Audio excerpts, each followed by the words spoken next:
All right, I want to thank you all for attending today. This is the 8th installment of a 10 webinar series that myself and Dr. Bill Vandergrift have been doing. If you have missed any of the earlier webinars, you can easily get replays. Just go to either the Bluebonnet Feeds website or the Stride Animal Health website, and then there's a tab on both of those websites that's called webinars. Just click that tab, and then as you scroll down, you can still sign up for the ones that are coming up next week. And if you continue to scroll, you'll see the replay options for all of the ones that we have done already. So just sign up and we'll email you a link to those replays. As we go along today, please feel free to submit your questions via the chat function. Okay, so at the end of the presentation, I'll be answering a handful of questions. And if I don't get to your question during the live session, either myself or one of the nutrition consultants on our team will certainly reach out to you by email if your question wasn't specifically taken care of or if it wasn't already answered by someone else's question. So I do also just want to point out on the chat function, you can ask your question so that everybody can see it, or if you feel more comfortable, you can actually select so that your question goes only to me. So I would be the only one that could actually see it in the chat function, and I would still be able to answer it live at the end of this presentation. So just want to make sure everyone's aware of those functions. My name is Dr. Jyme Nichols. I am the Director of Nutrition for Bluebonnet Feeds and Stride Animal Health. And today I am going to be discussing equine diet balancers. But to get things warmed up, I want to launch a poll real quick and just kind of get a feel for how many of you have ever used a diet balancer on your horse or have any experience with a horse that has had a diet balancer being used on it. So if you're on a computer, your iPad, your tablet, your smartphone, there should be a little box that's popped up for you where you can select either yes or no that you have or have not used a diet balancer before. It's completely anonymous. I'm just kind of trying to get a feel for everyone in the audience. So I'm going to end the poll here in 3 seconds. So 3, 2, 1. And let's look at the results. So it looks like 91% of you actually do have experience using a diet balancer. So that is quite impressive, actually. Hopefully today we can uncover a few things that maybe you weren't aware of when it comes to diet balancers, and maybe give you a few more options of places that you might be able to apply them. So, the first question I think that comes to a lot of people's mind is, what in the world is a diet balancer? For those people who've never heard of it. Another term that you might be more familiar with is the term ration balancer. Okay, those two terms are used interchangeably in the nutrition world. So basically, a diet balancer or a ration balancer is something that you feed to a horse in order to balance out the missing nutrients in the diet. Okay, so diet balancers are basically just designed to make up for those gaps in the current nutrition program. They typically are going to provide things like minerals and vitamins and amino acids in order to fill those holes and provide the horse basically with a diet that's going to be more comprehensive and allow that diet to meet all of their nutritional needs. And when I say needs, I'm talking their needs based on them as an individual. So that includes their unique activity level, their specific age. Are they growing horses? Are they senior horses? Are they, middle-aged? And then their lifestyle along with your management preferences. Okay, so all of those things play a factor in what a horse's base nutrient requirements are going to be. So diet balancers are designed really to be fed in small amounts. So usually it's less than a pound per day. That means that they have to be very highly concentrated. Okay, so if you were to look at the tag of a diet balancer and you look at the levels of vitamins and minerals, those numbers are going to be very high. And the reason for that is because these diet balancers are fed in very low amounts. So many diet balancers are pelleted so that you can feed them as a standalone without actually having to mix with grain or other concentrates if you so desire to do that. Diet balancers do also come with high levels of added protein. So there are varying types. There are low protein diet balancers where your goal is really just to provide those vitamins and minerals. And then there are high protein diet balancers where the goal is not only to provide those vitamins and minerals, but then also provide some extra protein and some extra amino acids in that diet, where you might actually need, kind of an extra boost. So an example of that situation where you might need that extra boost of protein is, let's say you've got a pregnant mare who's foaled, so now she's lactating, and the only forage supply that you have for that mare is grass hay. And that grass hay isn't of high enough protein content to satisfy her needs. That would be a situation where you would want to apply a diet balancer that actually does contain the elevated levels of protein. So let's go through some more examples of when and why you would want to use a diet balancer. So a lot of people these days are throwing out the phrase grain-free. I mean, I see it on social media all of the time right now. Someone will post something like, oh, I'm thinking about going grain-free this summer. Anybody had success? And they're asking for people's recommendations and testimony. So when someone uses the words grain-free, I want to point out that they could really mean one of two things. So A, they are trying to avoid the use of cereal grains. Okay, so when I say cereal grains, I'm talking about oats, corn, barley, basically anything that would be in your typical, sweet feed mix. Okay, they either mean that, or they mean that they are wanting to go to a forage only diet. So it's one of those two things. So just while I'm on that note, I do want to point out that all of the feeds, all of the pelleted feeds, if there's a pelleted feed in the Bluebonnet Feeds Intensify or in the Equine line, any of the feeds in those lines that are pelleted are grain-free by the standard of someone who is wanting to eliminate the use of cereal grains. Okay, so we don't use whole cereal grains in any of those formulas. So they do meet the basic premise of option A, someone who's looking to avoid those cereal grains and get their starch and sugar levels down. But what I think a lot of people really mean when they say I'm going grain-free is that really they want to go to a forage-only diet, okay? Now, when I say forage, that encompasses everything from grass pasture to long stem hay. Okay, that could be grass hay, that could be alfalfa hay, not discriminating. It could be all kinds of processed hay. So when I say processed hay, I mean hay pellets, hay cubes, that could be alfalfa cubes, that could be Timothy pellets. Yeah, again, it doesn't matter what type. The point is it's forage. And in those situations, a diet balancer can come in really quite handy for those group of people who are wanting to put their horses on that forage only diet. So let's say, let's take a look at what a forage only diet looks like. On this particular chart that I put together, I used a mature horse who weighs about 1,100 pounds, who gets worked pretty consistently on a daily basis. So this horse, from a nutritionist perspective, is being classified as a mature horse in moderate work. Okay. So then I took just a pretty typical grass hay, which tested about 10% crude protein. And so let's say you've got that grass hay as your hay in your barn, and you've decided that you want to go to a forage only diet. Okay. So to do that, you're either going to give that horse 24/7 access, so full-time access, 24 hours a day, 7 days a week to hay, or you're going to hand feed him at a certain rate. Now, how do you decide what rate to feed him at? Okay, so a good rule of thumb is to feed a horse at 2% of their body weight. So to figure that out, like I said, this was an 1,100 pound horse. So you would take 1,100 and multiply that by 0.02. Okay, so that gives you 22 pounds per day of food that this horse should be consuming every 24 hours in order to keep his digestive system functioning properly. Okay, so that's how I arrived at the 22 pounds per day of grass hay that this horse should get.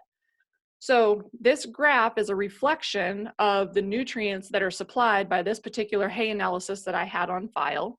Um, and so really what you're seeing is you're a little short in energy for this horse, okay? He's getting worked pretty hard, so hay alone's not going to meet his energy. When I say energy, I just mean calories.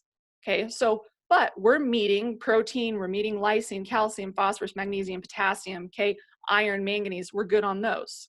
However, there are 11 other required nutrients where we're falling short.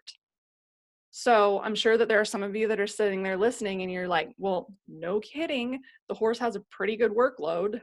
Grass hay is not enough for this horse. So, you know, you're sitting there thinking the solution is you need to switch that horse to alfalfa hay, or you need to switch that horse to alfalfa cubes. Okay, so it's a common thing that I see. So let's take a look at what it might look like if you were to switch to 22 pounds per day of alfalfa cubes instead of that grass hay. Okay, by switching to that 22 pounds of, and again, I took just a commercially available alfalfa cube and plugged those values in, and in all honesty, not a lot changes. Okay, you do gain some energy, so absolutely, you're gaining some calories there. You actually start to fall a little bit short on phosphorus on these particular alfalfa cubes.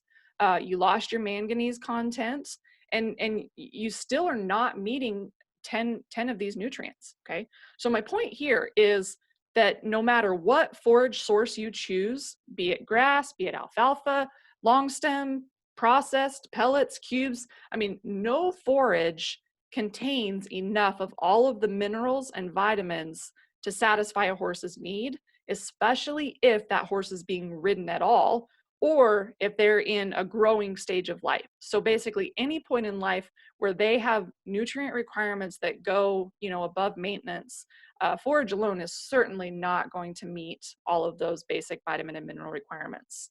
So in comes the need for a diet balancer, okay? So I took, for this particular situation, I took 101 Diet Balancer from Stride, and by adding 200 grams of that, so for perspective, that's about, 6 or 7 ounces of that 101 Diet Balancer, the nutrients are met across the board for this horse's entire diet, okay? So again, to help you guys understand how to read this chart, the 100% level, so that gray area, you've got to get every one of those nutrient bars above that gray area in order to show that you are meeting that horse's basic requirements, okay? So any horse that is on a forage only diet can benefit from a diet balancer. Now, let's take a look at that same horse. So we're going to keep the same nutrient requirements, but let's take a little bit of a different spin on the diet. So I hear a lot of people saying things like, you know, I want to get back to the basics. I want a more natural diet. Okay, I want to stop feeding commercial grains. And their goal is, you know, I just want to get back to oats. Okay, so let's say that you feed you know, let's say you keep those alfalfa cubes, but you're going to add 4 pounds a day of oats into it. Okay. So by adding oats to those alfalfa cubes, now if you'll notice, my alfalfa cube amount went down 4 pounds, right? So we're still getting that total 22 pounds per day in the horse. We're just now doing it with 18 pounds of alfalfa cubes and 4 pounds of oats. Okay, so by adding those oats to the alfalfa cubes, you certainly are going to satisfy your energy or your calorie needs. And you're going to bring that diet back up to the bare minimum in phosphorus. Okay, so you're good there, but you're still behind on 11 other nutrients. So basically, all of your trace minerals outside of iron, and so just so that you're aware, iron is really never a limiting factor. Forage is abundant, or forage has got abundant supplies of iron, but that topic is probably a webinar in itself, so I'll save that for either a webinar or a podcast, but just know that there's really not any situation where you should actually have to supplement with iron. So again, even with this alfalfa and oats diet, you're still behind on 11 of these nutrients, okay? So your trace minerals and your vitamins specifically. So horses who are being fed oats for their grain ration are still being shorted on critical nutrients. Okay, so this again is an excellent place to apply your diet balancer. I think a lot of people have the misconception that oats are a fortified grain and that they'll meet the horse's daily nutritional needs. And that is just simply not the case, okay? So a horse who is on an oats only diet and has no vitamin and mineral supplement, they might look really good on the outside and they might be full of energy because the extra starch levels that the oats are packing. But, you know, shorting your horse on a daily basis of those critical vitamins and minerals can truly affect their longevity as a performance horse. And it can also have a direct impact on things like the immune system and their metabolic health and their metabolism. So again, by adding that 101 diet balancer, it satisfies all of those areas where that oats and alfalfa diet was falling short. So another common place that I see the need for a diet balancer would be in sweet feed mixes and commodity blends that people purchase from their local co-op, okay? So co-ops are typically in the business of blending commodities for cattle and other production livestock species. And I mean, the purpose of a co-op is to do it in the cheapest and simplest way possible, right? So if they do include a vitamin and trace mineral pack, it's usually very, very limited. And most often it's been formulated to meet the needs of cattle, not horses. Okay, so if you happen to be feeding, say a 3 or a 4-way grain blend, or maybe you're feeding a sweet feed mix from your local co-op, a diet balancer can provide the necessary nutrients for those horses that would not normally be formulated into those mixes, okay? So on just a little bit of a side note, keep in mind that any feed mill that does not put horses at the forefront of safety has the potential to pose a pretty significant risk from the nutritional standpoint. Okay, so there are two things that cattle tolerate very well and horses do not. All right, the first is a mycotoxin called fumonisin. Fumonisin grows on corn, okay? So horses are very, very sensitive to it, and exposure to it over time can lead to toxicosis and can severely affect the central nervous system. Fumonisin is present in basically all corn in levels of at least 1 to 3 parts per million. Okay, so there's always going to be some of it there, but in some harvest years, it can just skyrocket. I mean, it can get as high as 20 to 100 parts per million. All right. So horses can actually develop pretty serious neurologic conditions if they undergo long-term exposure to as little as just 8 to 10 parts per million. Okay. And then the onset of neurologic signs almost always leads to death. Okay. So at Bluebonnet Feeds, we test all of our incoming corn to ensure safety at the horse safe levels, okay? But most of your co-ops and many other feed mills out there actually don't test at all, or if they do test, they're accepting on higher levels that are targeted to be safe for cattle, okay? So that's something that's certainly worth a phone call to your co-op or to your feed mill, wherever your feed's coming from, and just ask them, you know, if they are testing for fumonisin and monitoring that. A second thing to consider is the potential for ionophore toxicity. Okay, so ionophores, things like monensin, or the common trade name for monensin would be rumensin. Okay, ionophores and those are deadly to horses in very, very small amounts.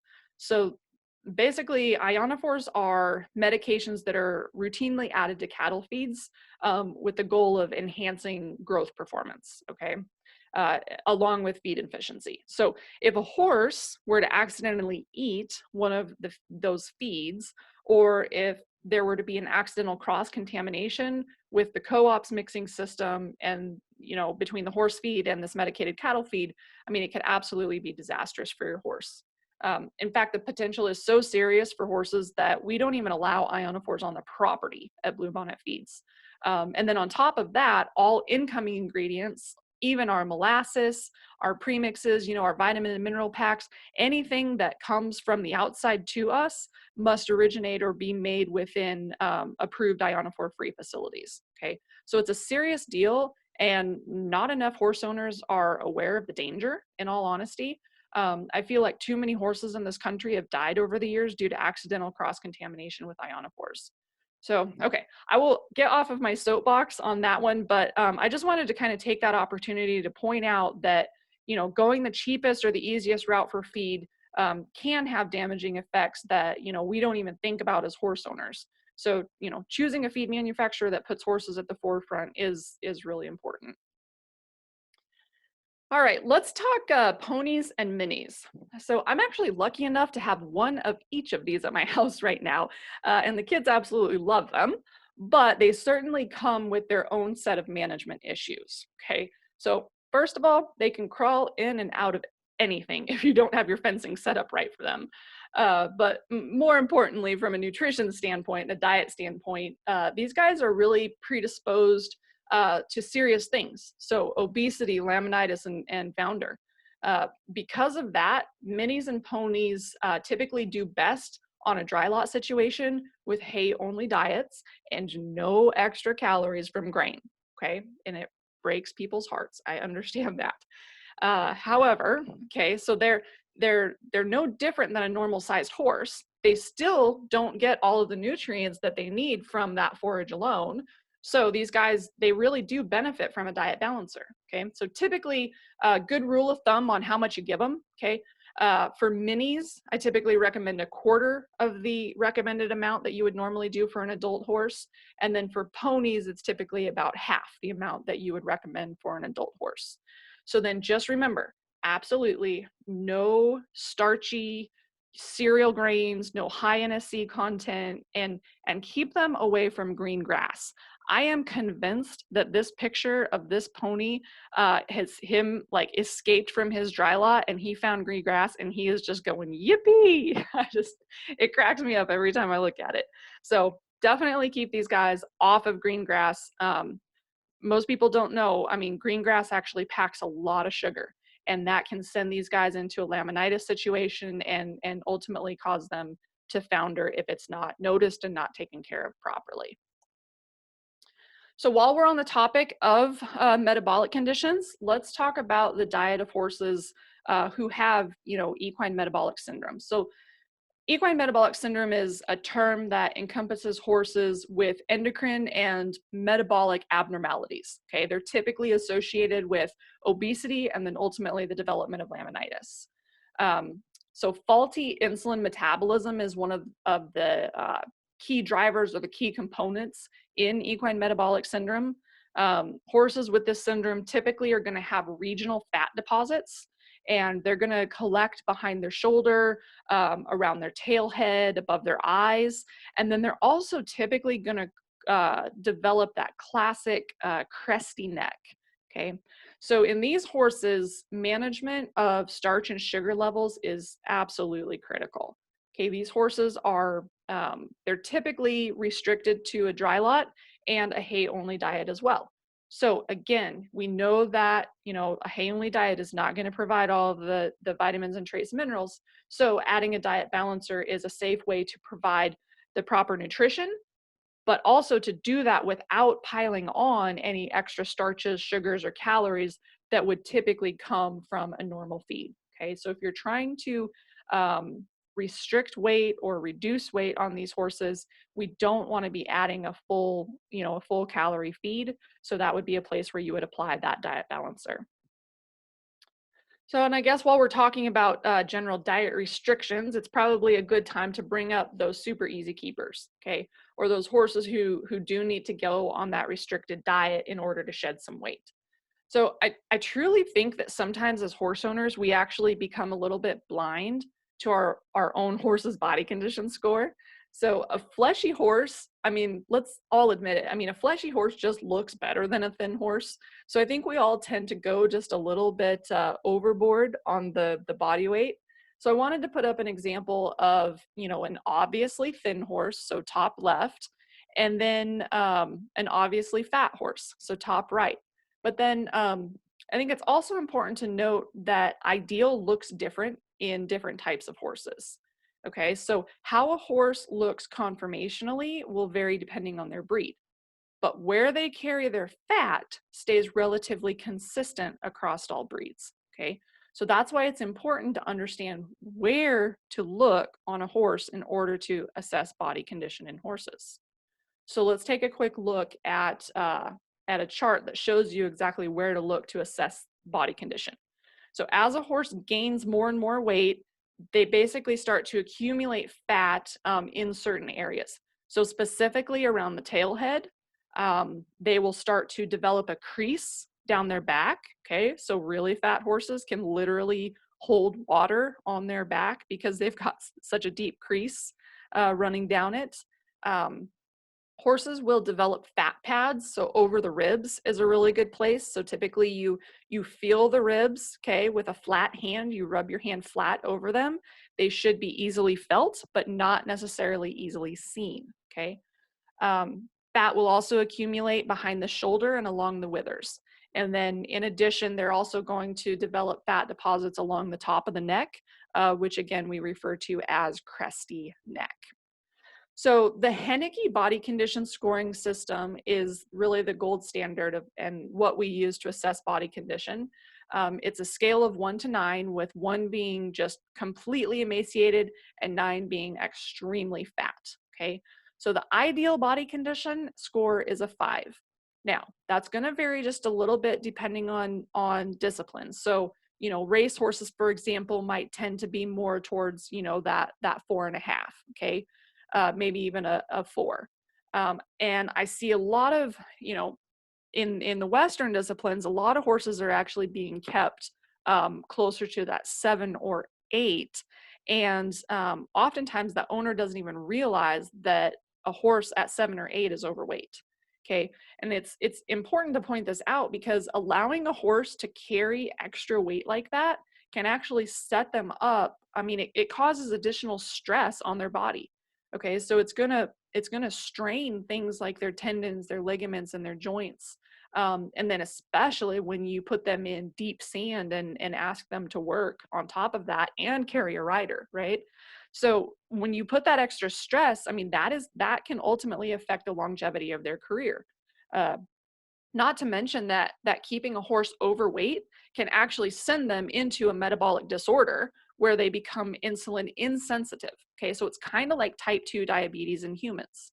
So the take home message here is, I mean, if you have a very easy keeper, or if you realize that your horse is overweight, okay, if they're over that ideal body condition score of 5, a diet balancer can be used in lieu of grain to, again, provide those appropriate vitamins and minerals, but not all of the extra calories.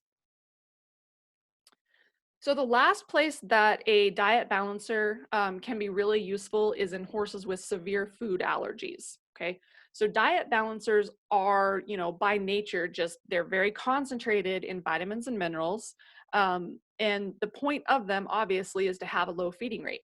So you typically don't see a large amount of carrier ingredients. Okay, so horses that have sensitivities to things like, I don't know, let's say soy, for example, would do really well on either of the diet balancers from Stride Animal Health because they don't contain soy products. Okay, so Dr. Vandergrift actually did a really good webinar earlier in the month on allergies, and that is certainly worth a listen to if you are dealing with a horse that has allergies.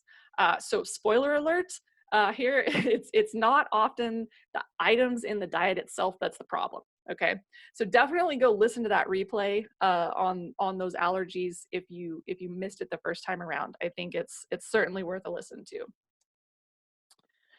So let's talk about the diet balancer options that we offer at Stride Animal Health. So I used the 101 Diet Balancer as a reference in those initial slides. So this is a pelleted supplement that contains 26 vitamins and minerals. It contains amino acids, probiotics, and digestive enzymes. So a 200-gram dose of 101 provides about 2 billion colony-forming units of probiotics, along with the complementary prebiotics and yeast culture metabolites. So those as a whole are going to provide benefits from a digestive health standpoint. Okay. In addition, a performance dose of 200 grams satisfies the research proven effective level of biotin by providing 22 milligrams per day. So the next option is called NutriMix Plus. Now, this is a powdered supplement that contains 23 vitamins and minerals plus amino acids. Now, there's a lot of clinical evidence to suggest that the benefits of biotin have somewhat of a dose-dependent response, meaning the more of it you use, the better response you're going to get. So this product actually contains 100 milligrams of biotin. Okay, so to rewind, the product I just mentioned before, the 101 Diet Balancer, contains 22 milligrams per day. NutriMix Plus is going to provide 100 milligrams per day. Okay, so that's over 4x more biotin. So NutriMix Plus is included in our hoof health program. And we also recommend NutriMix Plus for horses that are just in need of serious hoof support on a long-term basis. Okay, so this might be, your horses that just have real thin soles or brittle feet, their hoof wall just doesn't stand up. Maybe they are in an environment where they're dealing with just a lot of rain or mud or moisture. I mean, maybe they have situations that they're dealing with from an environmental standpoint that don't allow them to have the quality of hoof that they might if they were in a different environment. NutriMix is a really good way to go for those horses, just to provide that extra support, both from an amino acid standpoint and from the biotin standpoint.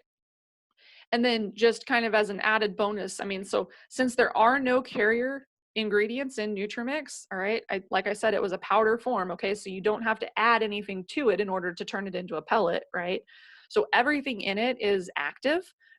Everything in it, there are no, soy or wheat products in it. There's nothing in it that you'd have to use to bind those ingredients together to make a pellet. So this is also just a really, really good option for those horses that are dealing with true food allergies to things like wheat or soy. And then the third option that we have for diet balancers is a product called Boostum. So this is a pelleted product that contains 30% protein, along with 24 vitamins and minerals, your amino acids, prebiotics, and probiotics. So while Boostum can certainly be used for horses, I do want to point out that it contains a sheep-safe level of copper. Okay, so what that means is that the copper content would be a little less than ideal for an equine diet. Okay, so but in all honesty, it's quite rare that extra protein is really needed in a horse's diet. So as long as the horse is eating good quality hay, not often do you have to add a lot of extra protein to a horse's diet, unless they're in a situation like that lactating mare eating low quality grass hay. Okay.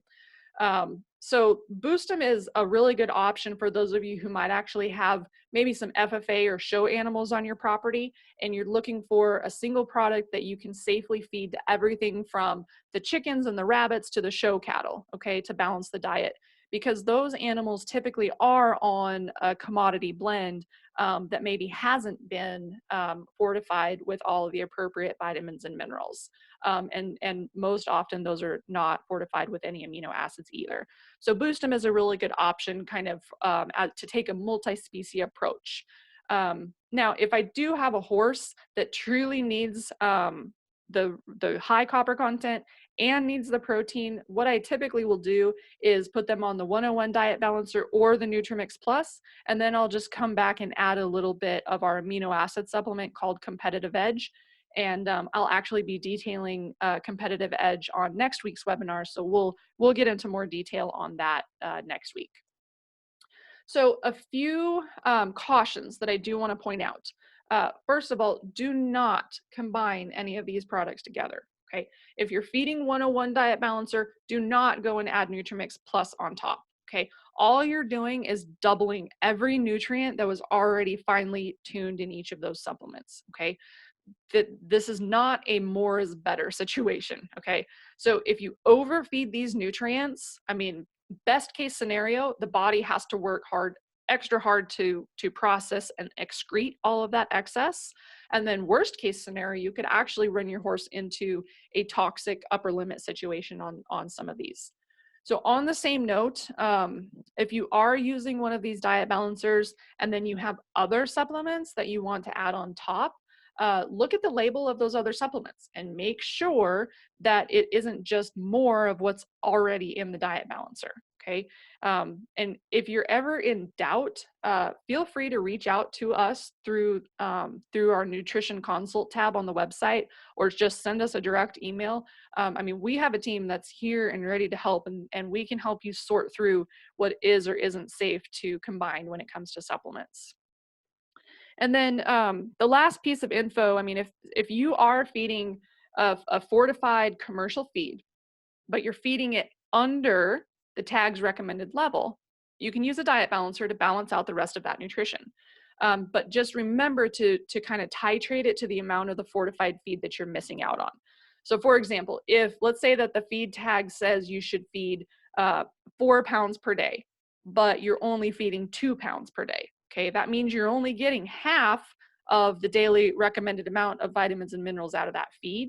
So you would want to come back with a diet balancer, so either 101 or NutriMix, and feed that at half of its recommended rate on top of the feed.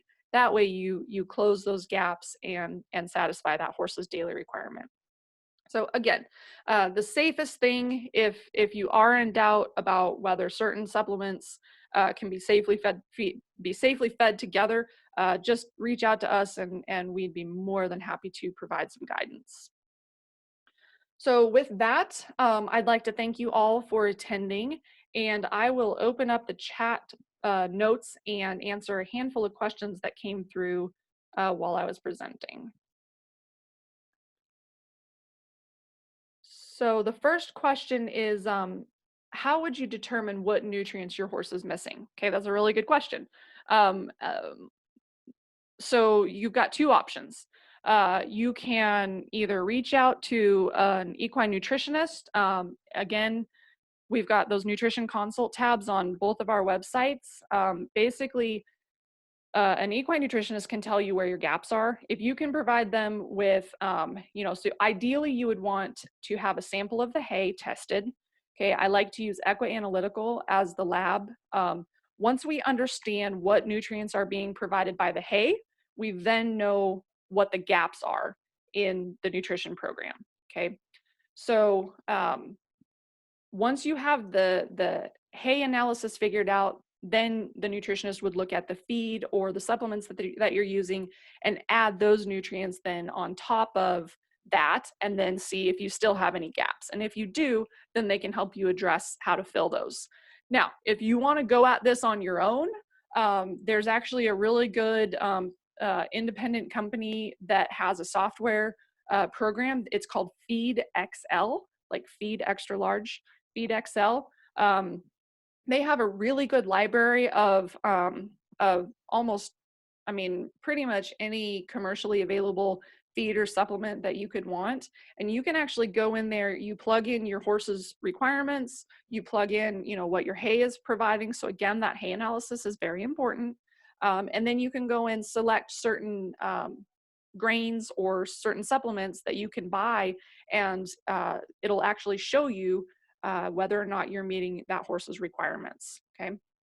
So those are a couple options. And then for those of you who are wondering like what the foundation is of, how do we even know what a horse needs?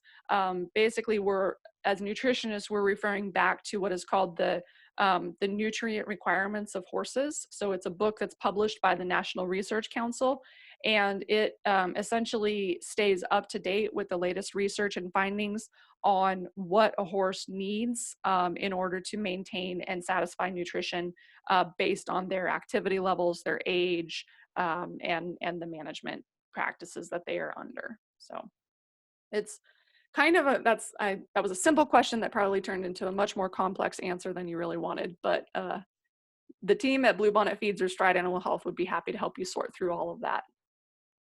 Let's see, I did have a couple questions sent to me privately. So the first one was asking about the lysine content in the 101 and the NutriMix Plus. You guys are probably gonna make a liar out of me. So both of those amounts would be available on the website. You could go to the website and pull those up.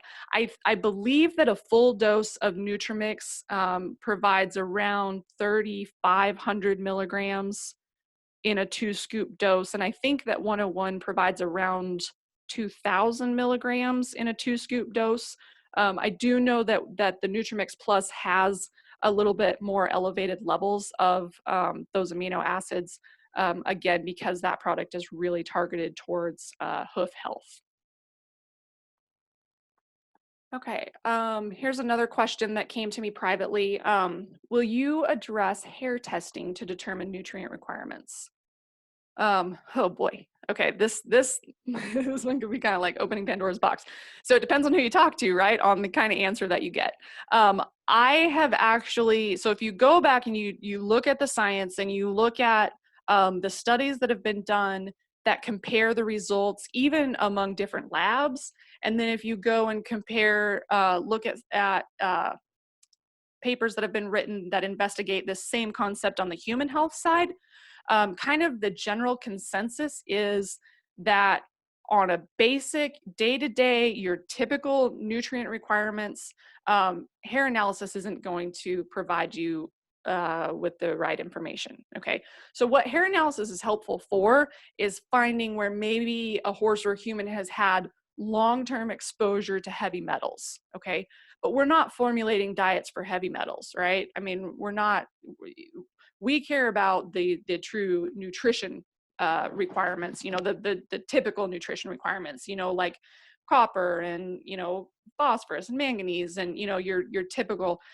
Hair analysis can actually be skewed by like by environmental contaminants. So pollutants in the air can skew that. If there's a little bit of, you know, dust or dirt that happens to be on the hair follicle, that can skew it. You know, the grooming products that you use on that horse can skew the results. And then they've also found that from lab to lab to lab, you get very varying results. And so it's just not a consistent enough measure to be able to determine. The other piece of that is that doesn't necessarily tell you what the horse's nutrition is at that moment. It tells you what their nutrition was, right?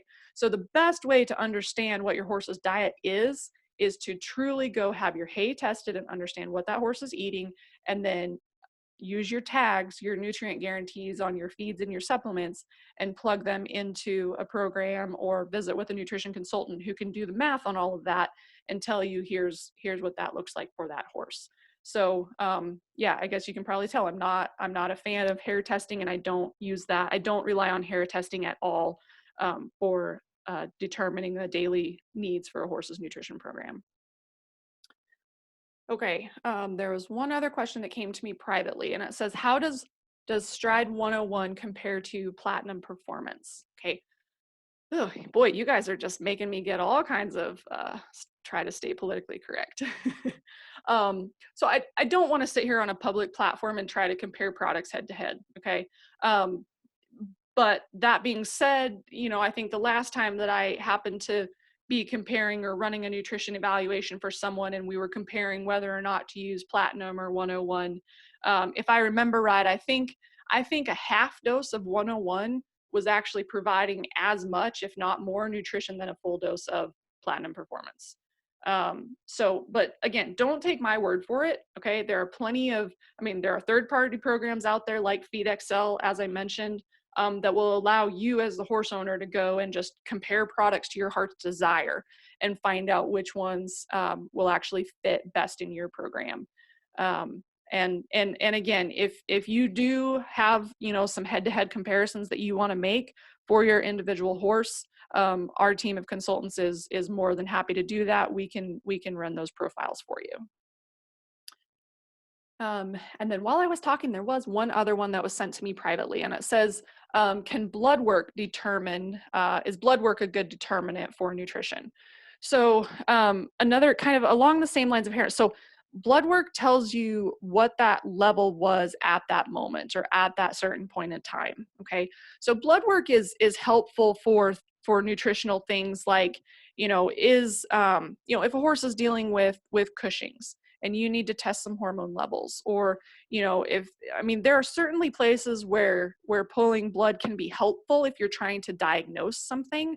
But from a general, just day-to-day, hey, I want to make sure my horse is getting everything he needs, it's not necessary to pull blood work, and it doesn't reveal as much as what you would think it might.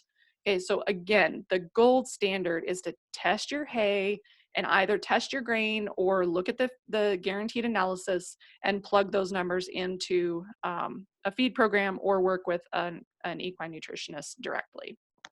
So, okay, with that, I want to thank you all. And again, if you have additional questions, feel free to reach out to us. Just go to either of those websites, bluebonnetfeeds.com or strideanimalhealth.com. You can send us an email or you can click the nutrition consult tab and we would be more than happy to help you out. So I hope you all have a wonderful weekend and thanks for attending.